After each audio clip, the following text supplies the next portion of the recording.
Namaskaram, Sadhguru. The first question is from Lavanya. Sadhguru, 2 days ago you said that virus doesn't want to kill you and your body is their habitat. A few people who claim they are intellectuals on Twitter are making fun of this statement out of context. Can you clarify, is this really true that virus doesn't want to cause death? Well, except human beings, no other creature wants to destroy its habitat. It's only human beings who are known to do that. So they also don't do it by intent, unconsciously they do it. Similarly, virus also does it unconsciously. It wants to live in you, but it overdoes its act, and you and me might die. Well, I must tell you this. I was 17 years of age. By then, I had measles, I had typhoid and relapse. I had smallpox, I have proof on my nose. All kinds of things, anything and everything young children or boys can get. But through all this, it never really put me down. Even when I had typhoid relapse, running high temperature, I was still playing games and doing things where the only advantage was you didn't have to go to school. So I liked these things, whatever they called it, I really liked it because you didn't have to go to school, you were officially bunking. But when I was 17, I got a cholera. But I saw this damn thing. Within 2 hours after I realized I have this, it just knocked me down cold. Well, I'm like almost unconscious. I hear my mother, my grandmother all crying, "Oh, we lost the boy, we lost the boy." And my grandmother is feeling my nose, "My God, no, the nose has gone cold, he's finished." Everybody's crying and my father is like, he's a doctor, he's trying to do whatever he can. Then 2 more doctors came and really I was just passing out completely, just within 2 hours. But by next day evening I sat up. The second day, I got up and started moving out. They said, "You cannot move out," and they locked me up in the room. But I said, "At least let me be on the terrace so that I can move around a little bit." Then they let me be on the terrace.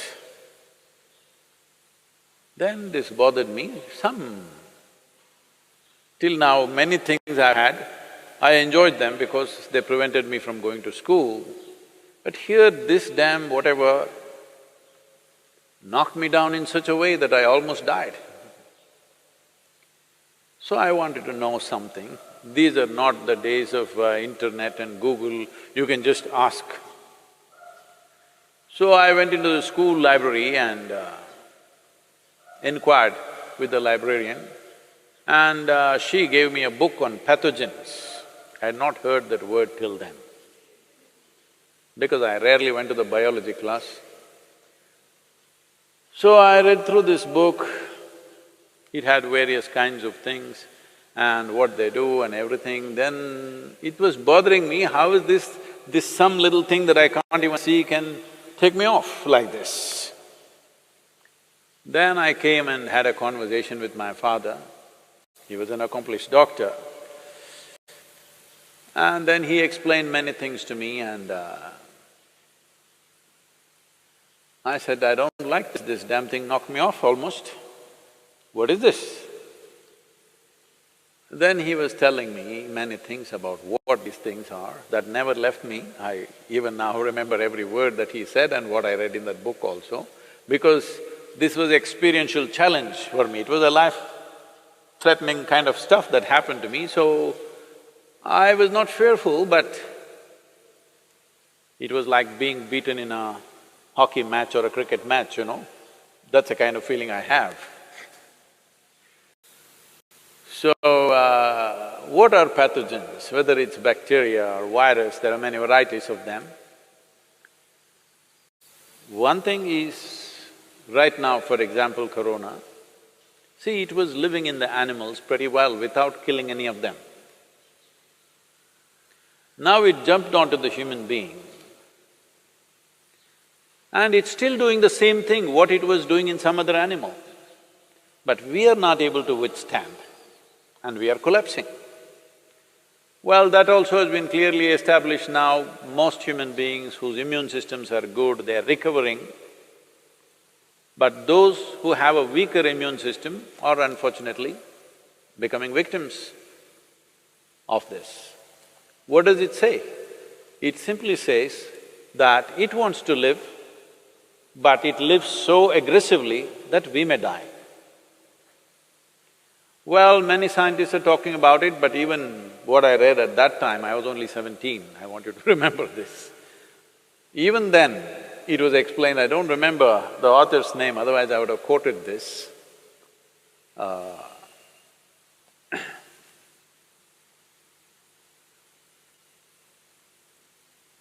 Even then, they clearly explained that most of the viruses and bacteria which enter us, who are within us right now, who are in many ways assisting our life process, not harming us, they were at one time could have been very harmful, but they understand if they live like that, they will destroy their own habitat. So they will mutate into something milder over a period of time and then learn to live with us. They were living with other animals comfortably, other animals survived comfortably with them. They were also… This is the nature of life, that one inside the other, so many life forms, trillions of life forms are all living enmeshed into each other. We are also that. Trillions of bacteria and virus are living in this right now. But like for example, if you do a Manto's test, Indians I'm saying, because right now in the last 3-4 weeks we are looking who is a foreigner, who is an Indian, not because of any racial discrimination, we want to know where they came from. Did they come from Italy or China, or where did they come from? See, now Italy is ahead of China. Very unfortunate situations. But these… like for example, if you do Manto's test for Indians, almost all of us will fail Manto's test. Manto's test is for tuberculosis bacteria. Almost all Indians will fail this test because all of us have substantial amount of tuberculosis bacteria in us, but we don't have tuberculosis as a disease. Well, so they came up with another name, they're calling it primary complex or whatever else that happens in children, but that shows some symptoms. All of us have this bacteria, we will fail the Manto's test, but we have no symptoms of tuberculosis in us because we have learned to live with them, they have learned to live with us. They know if they live too aggressively as we are living on this planet right now, they know they will lose their habitat. So they will mutate themselves to be milder life. So this is not some new rocket science, it's always been there, at least in the last 100 years it's been there. So, these people who claim to be intellectuals, well, it looks like they didn't even go to their pre-university because I was in my pre-university at that time when I read this. It was part of our library, so it must have been probably in the textbook also, but I didn't read the textbook. Maybe these intellectuals did not even get to their pre-university. They think the qualification to be on Twitter is that they must have a bird brain. They think that's a qualification to tweet.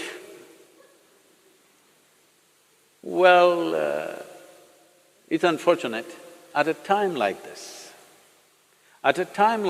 when there is an imminent disaster waiting ahead of us, for the nation, for the world, to a point where countries are putting out their armed forces against their own people right now. You need to understand how serious that is. How serious is it that entire United States Army is out there to prevent their people from coming on the street? Indian police is out there on the streets, aggressively enforcing it.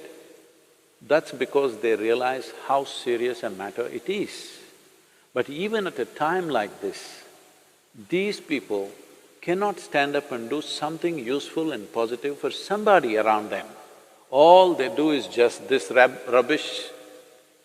They think they got a doctorate or they became doctors on the Twitter. Avian doctors at least they should become. Well, it's very unfortunate, there is a segment of population which doesn't care what happens to people around them, which doesn't care what happens to the nation, it doesn't care what happens to the rest of the humanity. All they have is their own vitriol, spilling poison all the time. Well, I hope at least the virus will cure them of this poison. Now these few days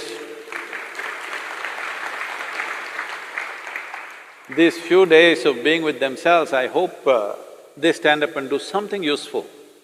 Please do something, whoever you are. I don't know who they are. Whoever you are who's talking this rubbish, please do something useful. What is this problem? I know what is your problem. I don't want to address that now. Right now, there is an imminent disaster. If we do not handle this situation right, we are heading for a major disaster where millions of lives could just get wiped out. When such a situation is there, all you can do is this.